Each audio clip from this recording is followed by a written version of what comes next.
never slowing, never stopping, pushing forward every hour, every day, every quarter, every year. You don't do it for yourself. You do it for your company, your employees, your community, for all of us. That is why IMA is proud to help ensure the companies that form the backbone of America. Together, we are better. Together, we make a difference.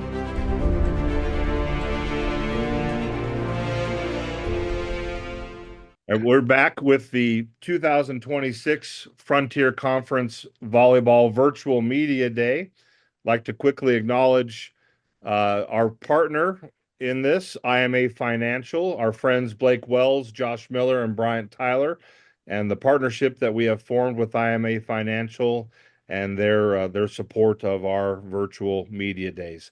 Also want to quickly announce that on Monday, August 10th, the Frontier Conference Volleyball Coaches preseason poll will be released, and the NAI Coaches poll will be released on Wednesday, August 12th.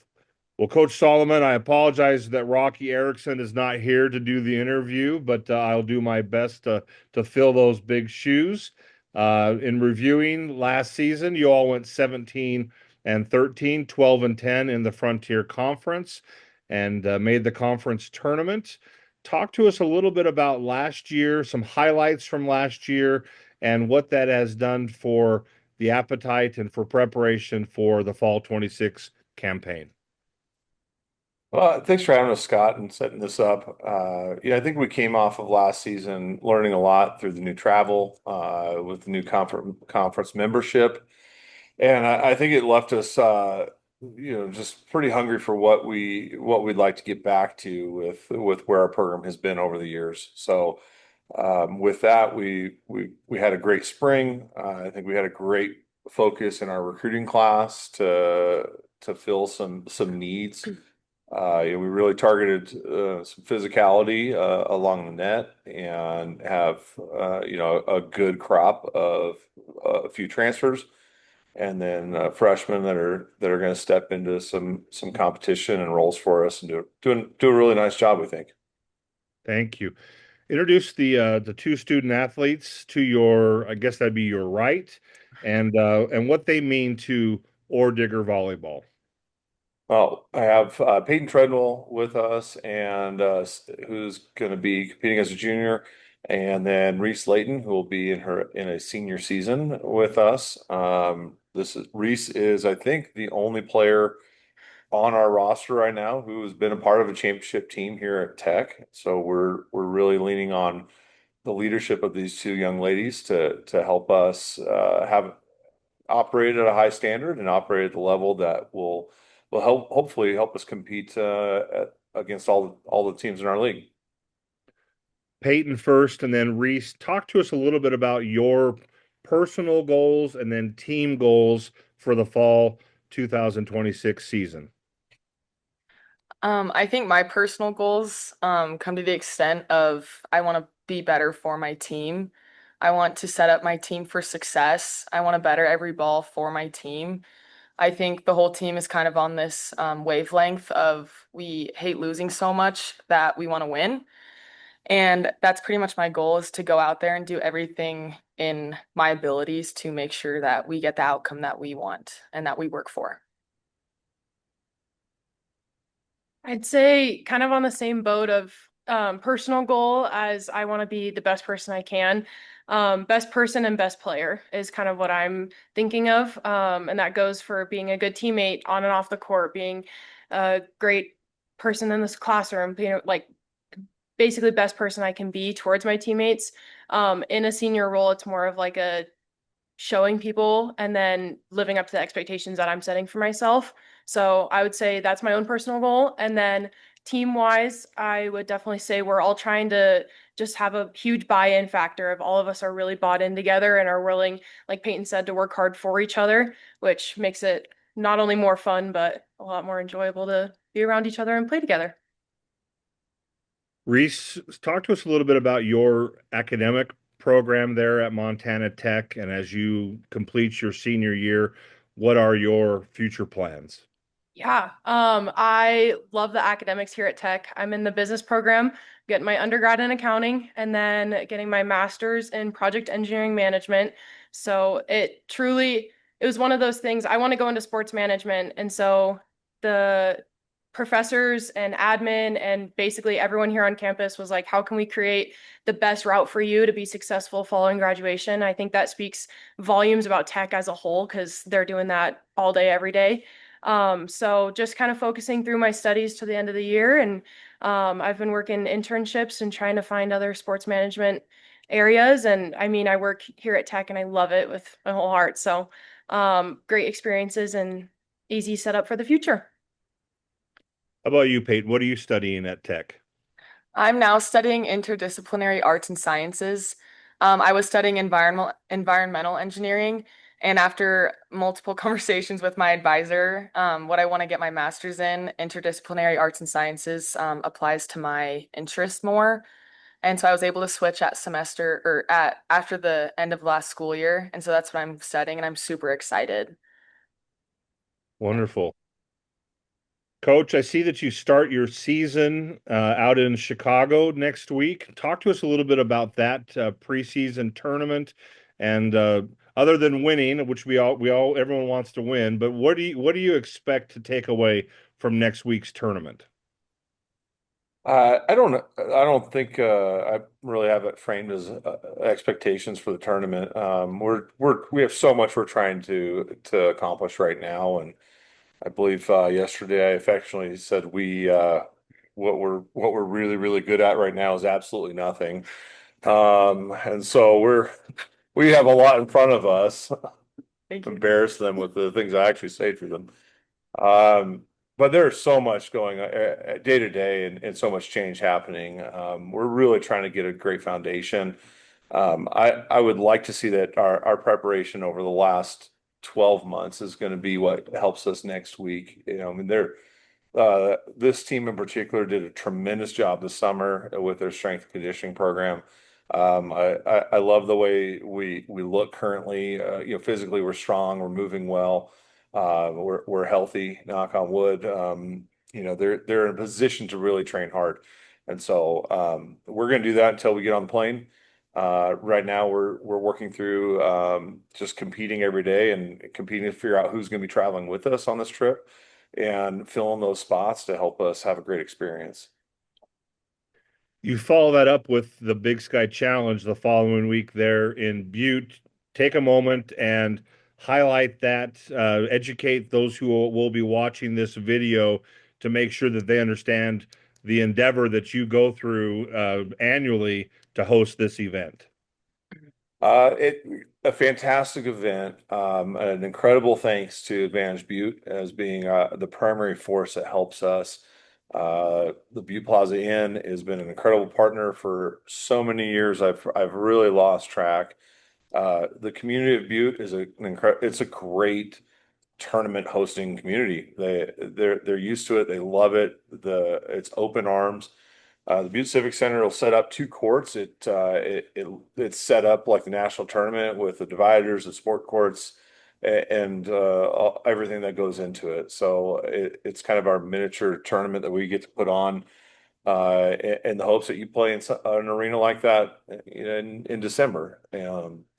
But I think we have 11 teams. We have multiple teams from Indiana, Midwest. We have our associate members, Ottawa and Arizona Christian, our associate football members. They're coming up with great programs who have been perennial in the GSAC.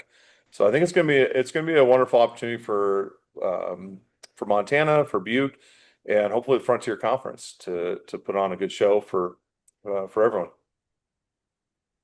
Other than Peyton and Reese, can you talk about other key returners from the program, and then we'll give you a chance to highlight newcomers. Yes, that's specifically me. I got to remember. I need to remember everyone. We're having great competition at our libero position. We have two juniors that have returned. In Austin Long, she was a Billings West graduate. We also have Brooklyn Hayes, who played libero for us last year. They're doing a great job. We returned, Peyton and Talon Dodson, who are doing a great job for us as well, bring back a lot of experience. So, I think a great thing for us, and to me, just experience over the years, we have two returning middles. It's such a hard position to learn in a short amount of time. So they've been doing a tremendous job for us as well. So we have a senior and junior in Kennedy Omen and Madison Beery. The depth and the experience is really hopefully something that can help us this next few weeks as we start. Perfect. I'm going to turn the time over to members of the media who would like to ask any questions of Coach Solomon or of Peyton or Reese. Go ahead, Daniel. We just did it too. I guess power's out just like it was Dickinson. Coach Daniel Shepard here with 406 Sports and the Helena IR. Just could you kind of talk about your transfers as well and kind of what you hope to they can contribute, I guess, to your team this year? We have a couple. We have one. We had two transfer semester. We had one just get here this fall with us. It really added a lot of physicality. Hallie Muma has been a real impact so far in our gym. She was a part of Heartland Community College and winning the Division II Junior College National Championship. She's an incredible tournament out there. I got to see her play in person, and she is doing a fantastic job. A wonderful teammate, and just brings a lot of physicality. We also added Morgan Jones from Bozeman High School. She transferred to Tech in January, and so she was able to play with us this spring. Is a really dynamic pin hitter and really versatile. So she's definitely added a lot of competition, and really just a matter of figuring out the puzzle pieces of who has opportunities where to contribute the most. But it's added a lot of depth to the room. Then Reese, I think your coach talked about you being on that, kind of last championship team. What do you kind of maybe remember about that experience? And then what do you think kind of being on that team and that experience can kind of bring as you guys try to get another championship back to Tech? Yeah. I don't think I realized how influential it was to me until this year of remembering everything and how special it was to me. I still talk to those girls all the time and I love and miss them. And then mostly they just taught me a lot about championship character. So a big thing that we're working on this year is we're building champions rather than going to a championship. So more about who we are as people and how we're willing to participate on the court and everything else like that. So I think that was a great example of my freshman year that it was a court of champions, that it was everyone willing to work as hard as they possibly could for the people around them, for themselves, for everything like that. And they were great role models to look up to someday walk in their shoes. I don't know if you want to call last year a down season, but just not kind of getting back to that level that you guys had been at. Does that kind of motivate this team at all, you think? Very much so. Very much so. Obviously we have a lot of returners this year, and it's been a conversation from not even preseason starting. It was a conversation over the summer with people. It was a conversation during our spring that we're not going to feel that again, and to put it into short words. And so I think it's kind of lit a fire from the beginning, and now it's just keeping us going, and I don't think there's any sign of us taking our foot off the gas. Peyton, could you kind of maybe talk about that from your perspective? Just kind of coming off last year and then, wanting to maybe have a better season or kind of just build off that, kind of what's went into that for you? For me, after our first round in the conference tournament, I got super excited because I was like, we are gonna do this, and then not a disappointment. It was a learning opportunity for us, and I think we are definitely facing that head on. We're going at it at an uncomfortable perspective where we're not going to be comfortable all year, and I think we've gotten to the point where it's Red Rover, like everyone come over, and we're ready to just face that head on. Awesome. Thank you. I appreciate the time. Thanks, Daniel, for great questions. Coach, is there anything else you'd like to mention before we wrap up our time today? Scott, it's an incredible conference. They're great coaches, great universities. So it's a real privilege for us to compete. And we appreciate your leadership in all of it. Well, we hope you have a great season. We hope the practice and all the efforts that you go through will get you ready, and we'll let you go. It's time to get back to practice, it sounds like. Thank you, Scott. Thank you. Thank you, Scott. We'll talk to you soon. Bye-bye. Never slowing, never stopping, pushing forward every hour, every day, every quarter, every year. You don't do it for yourself. You do it for your company, your employees, your community, for all of us. That is why IMA is proud to help ensure the companies that form the backbone of America. Together, we are better. Together, we make a difference.